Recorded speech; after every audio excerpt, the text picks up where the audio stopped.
Eu sou Mário Persona e essas são as respostas que eu dei aos que me perguntaram sobre a Bíblia. Você escreveu dizendo sobre que, ao eu escrever sobre os muitos erros cometidos por muitos na cristandade, eu estaria incorrendo no erro de julgar meus irmãos em Cristo. Bem, com base no não julgueis e também no obedecei a vossos guias, muitos hoje conseguem cegar multidões de cristãos ao tirarem deles a liberdade de conferir todas as coisas com a palavra de Deus. Porque eles dizem, não julgueis. E depois eles dizem, obedeceis a vossos guias. Por isso eu acho importante publicar o que eu respondi a você, mostrando a diferença entre julgar os motivos do coração, o que cabe, obviamente, somente a Deus, e julgar as práticas dos homens religiosos. O meu objetivo não é debater, eu sei que o seu também não é.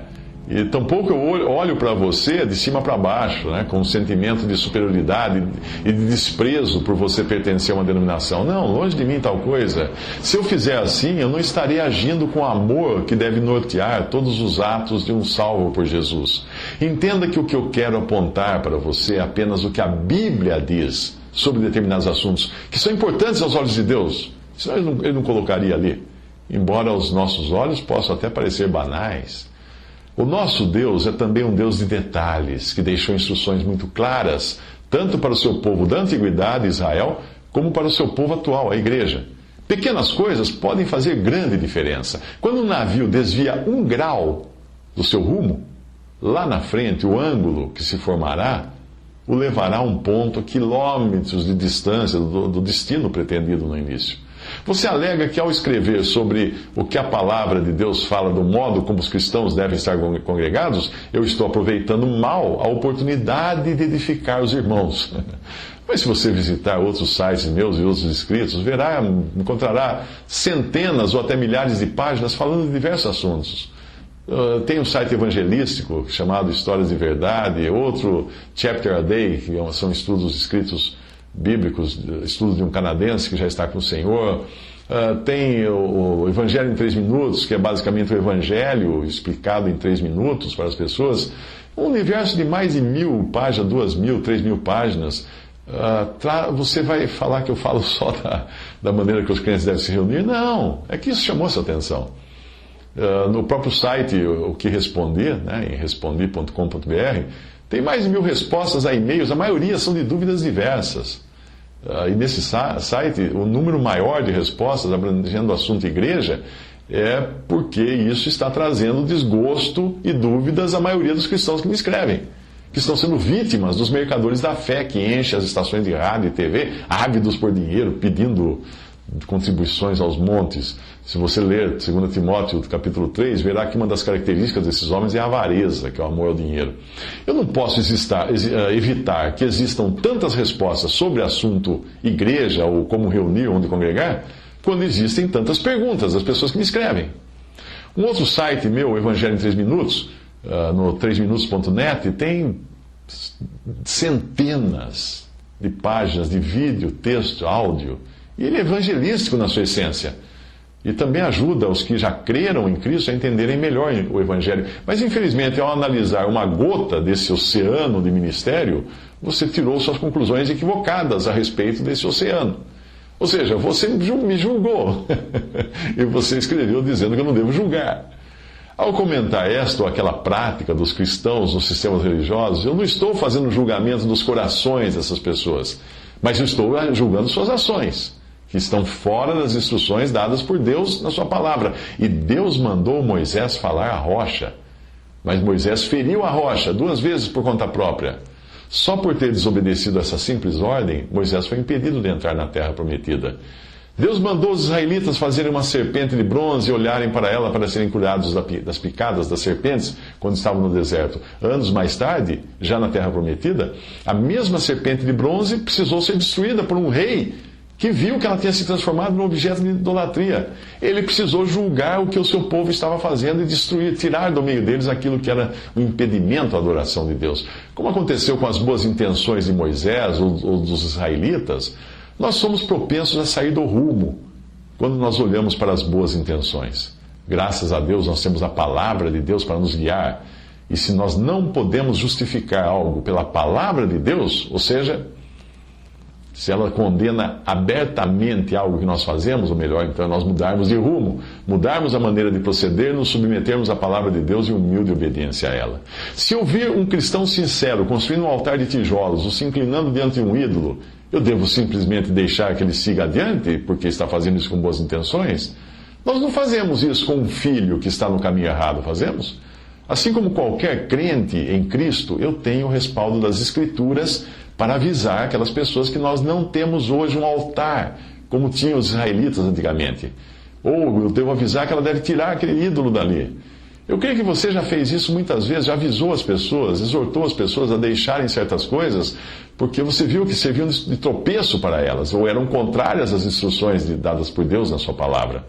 Talvez a sua principal dúvida seja esta: com que autoridade um cristão pode julgar as práticas de outro cristão que age com boas intenções? A resposta direta é com a autoridade que a palavra de Deus nos dá. Mas é bom lembrar que nós não podemos misturar duas coisas que são diferentes. Primeiro, julgar as pessoas, seu coração, suas intenções, etc., isso cabe a Deus. Julgar as ações, as práticas, os pecados, os erros, as doutrinas das pessoas, sim, isso compete ao cristão. Para o primeiro caso, nós temos passagens como Mateus 7:1. Não julgueis para que não sejais julgados. Isso é claro. Para o segundo caso, nós temos o verbo julgar em várias situações que envolvem ações. Por exemplo, João 7:24. Não julgueis segundo a aparência, mas julgai segundo a reta justiça. 1 Coríntios 6, de 2 a 5. Não sabeis vós que os santos hão de julgar o mundo? Ora, se o mundo deve ser julgado por vós, sois porventura indignos de julgar as coisas mínimas? Não sabeis vós que havemos de julgar os anjos? Quanto mais as coisas pertencentes a esta vida. Para vos envergonhar, o digo, não há, pois, entre vós sábios, nem mesmo um que possa julgar entre seus irmãos? 1 Coríntios 5, de 12 a 13. Porque bem tenho eu em julgar também os que estão de fora. Porque que tenho eu em julgar os que estão de fora? Não julgais vós os que estão dentro, mas Deus julga os que estão de fora. Tirai, pois dentre vós esse iníquo. 1 Coríntios 14, 29. Falem 2 ou 3 profetas e os outros julguem. O quê? Julguem o que está sendo falado. Não a pessoa que julga, que fala, mas o que ela fala. Você escreveu no seu e-mail, abre aspas, se você considera as práticas antibíblicas, então são heréticas. Se são heréticas, quem as pratica está servindo a outro Senhor. Conclui-se então que não são irmãos em Cristo. Se não são irmãos em Cristo, os seus nomes não estão no livro da vida. É isso que você quis dizer? Fecha aspas. De maneira nenhuma.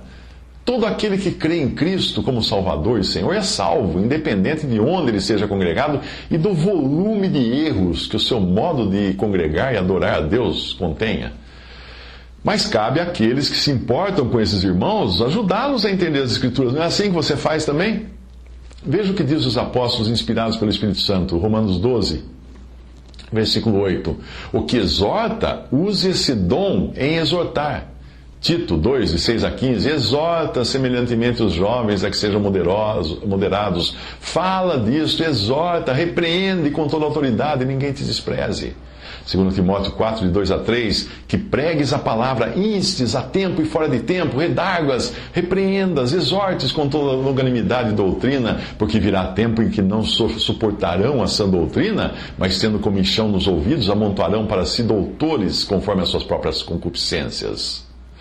Ao contrário do que você pensou ao achar que eu estivesse dizendo que somente quem frequenta uma reunião num local que não tem um nome será salvo. Não. Ao contrário do que você pensou, a salvação é por graça somente, fundamentada na obra de Cristo, e não no que nós fazemos ou deixamos de fazer, ou onde nós reunimos ou não reunimos.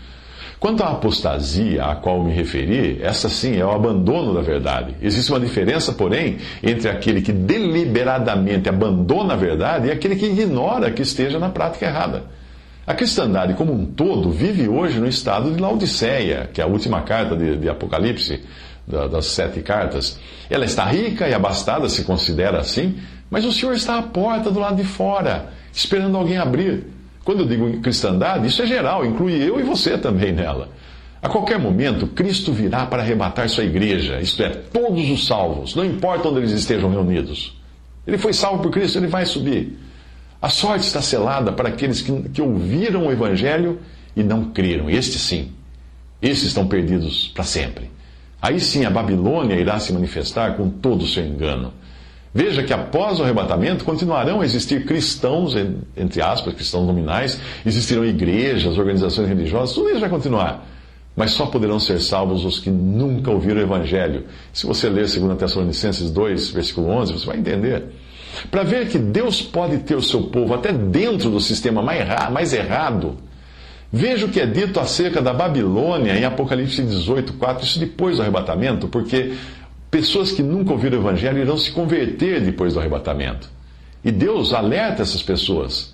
Ouvi outra voz do céu dizer: sai dela, povo meu, para que não sejas participante dos seus pecados e para que não incorras nas suas pragas.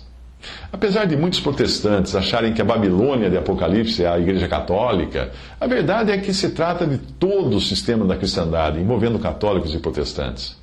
Segundo você, não importa como os cristãos decidam se reunir, o importante apenas é que no final cada um dará conta de si mesmo ao Senhor.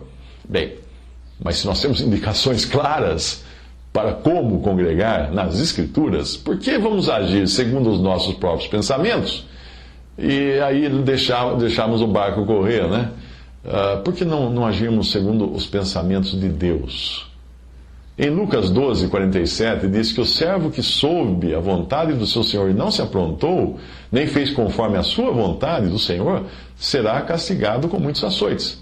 Embora sabendo que os cristãos não receberão açoites, claro, a passagem fala de obediência e do que nós perdemos ou ganhamos. E aqui mostra como é importante andarmos conforme aquilo que o Senhor nos tem mostrado. Será que você acha menos importante que cada um deve agir de acordo com a palavra de Deus do que cada um deve agir de acordo com aquilo que achar melhor? Não, você sabe que Deus não quer assim. Apesar de hoje os cristãos estarem assim, no mesmo estado em que estava Israel, em épocas de ruína, isso é triste aos olhos de Deus. Veja o triste lamento que você encontra no livro de Juízes, um dos livros de maior ruína na Bíblia, quando o povo estava totalmente perdido, não sabia para que lado ia. Juízes 21, 25, naqueles dias não havia rei em Israel, porém cada um fazia o que parecia reto aos seus olhos. Eu não quero mais aborrecer você. Você considerou falta de amor eu julgar o modo de proceder das denominações onde existem tantos irmãos sinceros e piedosos? Por isso eu deixo para sua meditação um versículo que fala de duas coisas que sempre precisam andar juntas: verdade e amor. Não é só amor e não é só verdade. As duas andam juntas. 2 João 1,3. Graça, misericórdia, paz da parte de Deus Pai e da parte de Jesus Cristo, o Filho do Pai, serão convosco em verdade e amor. 3 João 1,1. O ancião ao amado Gaio, a quem eu amo, em verdade. Verdade e amor devem andar juntas.